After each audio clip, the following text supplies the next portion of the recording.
Hello guys.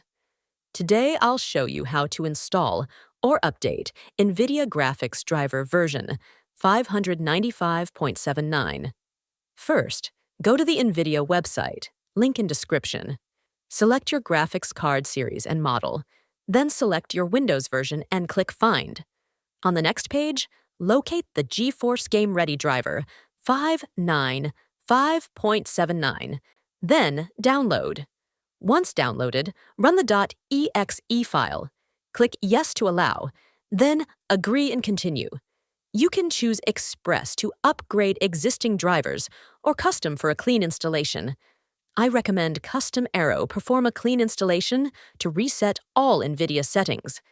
Click Next to install. Once installation finishes, restart your PC.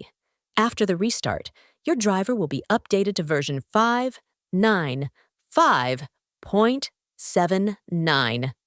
That's it. Thanks for watching, and please like and subscribe.